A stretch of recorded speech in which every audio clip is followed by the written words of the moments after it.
Bonjour, alors effectivement je suis le commandant des pompiers de Montreux et Véto.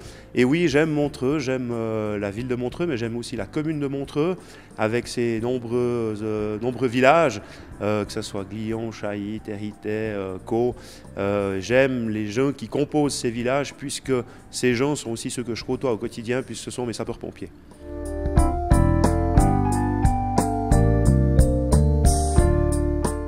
Alors je pense qu'un des premiers atouts de Montreux, c'est justement sa diversité culturelle et je dirais visuelle entre lacs et montagnes, entre agriculteurs et citadins, entre montagnards et pêcheurs. C'est certainement un des principaux atouts de cette commune, de cette région, qui au demeurant est magnifique.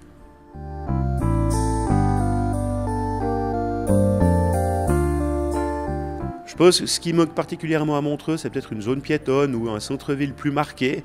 C'est vrai qu'on a des quais fleuris, on a un centre-ville au travers de la Grande Rue ou de l'avenue des Alpes, mais on n'a pas un véritable centre-ville qui permettrait à tout un chacun de s'y retrouver, une zone plus d'échange, telle qu'on peut la retrouver dans certains villages par exemple.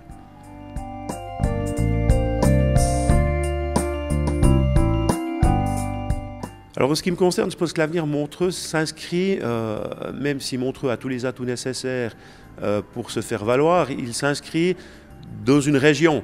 Je suis un peu obligé d'en parler puisque en tant que commandant des pompiers, on parle aussi de région. En ce qui nous concerne, pour moi la région, la Riviera a un atout dans son ensemble. Montreux s'y inscrit forcément et un des enjeux majeurs peut-être pour Montreux, c'est de maintenir ses manifestations, maintenir sa qualité de vie, maintenir l'accueil qu'elle fait aux plus d'1 million de visiteurs annuels. Ces manifestations, comme je disais, que ce soit le Montreux Jazz Festival, que ce soit le marché de Noël, et maintenir aussi, puisque en tant que sapeur-pompier, j'en suis le responsable, un tissu sécuritaire suffisant pour la commune tel qu'il est aujourd'hui.